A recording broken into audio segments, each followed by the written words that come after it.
Hey Noodles, it's Melly here. Welcome back to my channel. Today I'm going to be discussing with you guys why I no longer support Wildworks. So if you don't already know, then Wildworks are basically the company that created Animal Jam. And it may be quite confusing to you guys why I still play Animal Jam if I don't actually support Wildworks. Well, I'm going to be going through all of the reasons in today's video, and hopefully I can kind of enlighten you on the reasons why this company isn't really as good as they seem. Before we start the video, I'd just like to apologise once again.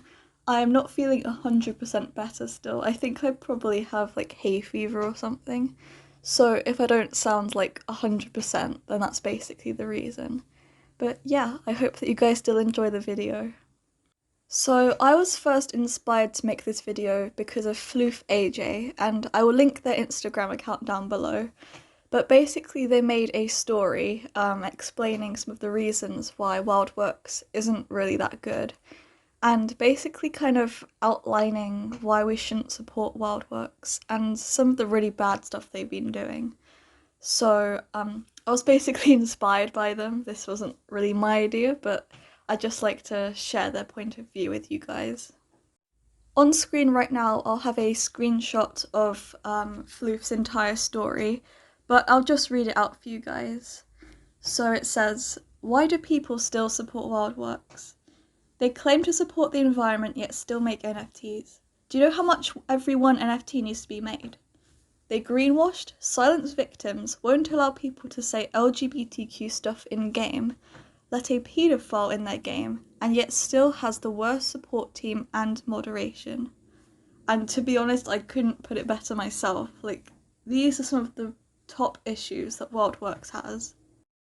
I'll just go down each thing that they wrote in their story in order. So first we will begin with the NFT issue, which I don't know if a lot of you know about, but Wildworks has actually created a platform where people can like make their own NFTs. And I don't even need to tell you like how ironic and hypocritical that is of Wildworks. Because if you've played Animal Jam for a long time, you'll know that the game is all about saving the environment and, you know, like keeping the planet healthy. But then they've gone and created an NFT software, which is very harmful to the environment.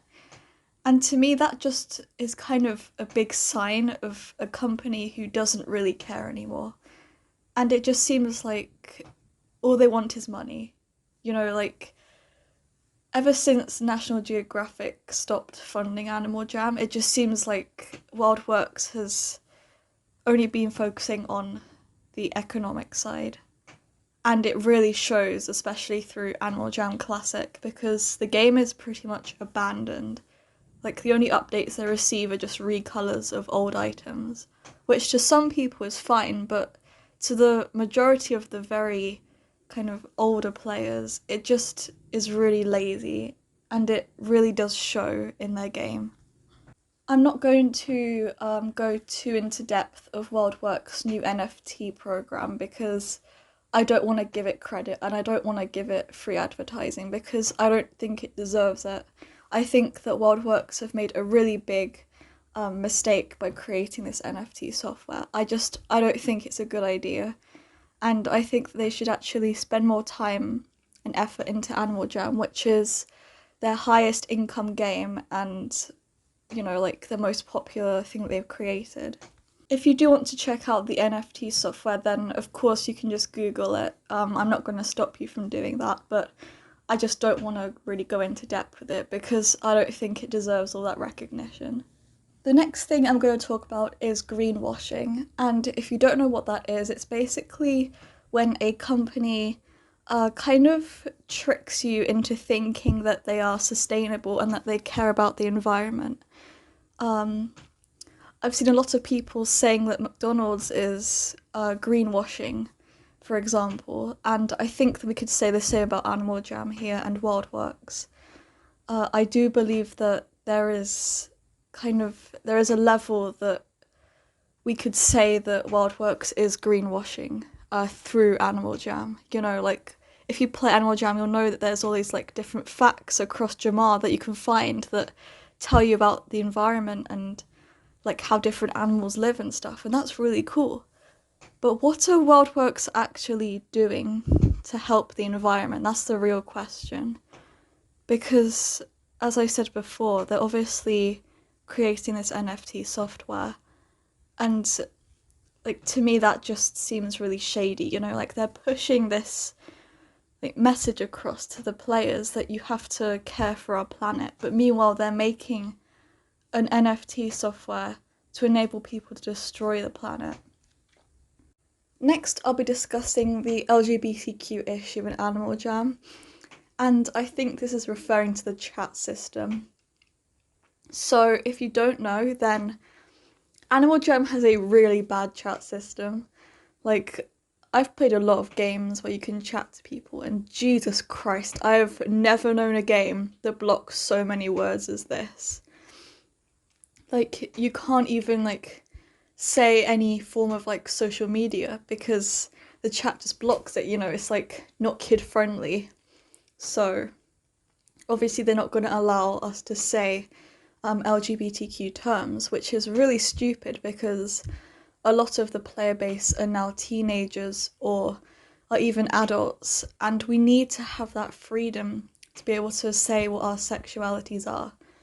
Like, how are you gonna call yourself a game for everyone if you're not allowing people who are LGBTQ to actually express themselves?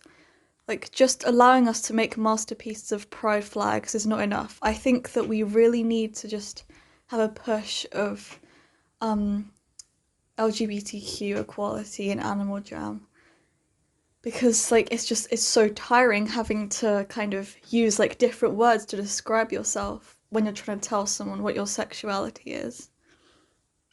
So let's take me for example. Like, one of my sexual identities is bisexual, and like the amount of times I've had to like say I'm bi as in like if I'm saying goodbye to someone is like ridiculous, because I can't just say my own orientation, which is so dumb. And it's like obviously there's going to be immature people who use like the word gay to insult someone, for example. But we have to look past that because a lot of people are now way more like supportive of the LGBTQ community, and we have to see that representation inside Animal Jam. So next I'll be discussing the paedophile situation as well as the silencing of victims. So when I think of Animal Jam paedophiles, I automatically think of High9 and Stray Cat. High9 was an artist, and I believe he's been banned now. I actually can't remember if they banned him yet. But he was an artist who made extremely suggestive artwork, and I'll put some on screen for you guys now. He basically drew like hyenas and other animals in a very sexual way, and I have no idea how this got past AJHQ. Like, I don't know how his artwork got approved in the first place. It's just like crazy to me. But that's basically his situation. I actually don't know if he was a paedophile. I just know that a lot of people compare him to that because of like his artwork. And then Stray Cat, I believe, actually was a paedophile. And he's used like multiple accounts to try and get past the system. But I believe he actually has been banned now, which is really good to hear. But yeah, I don't know like what the situation is with High9.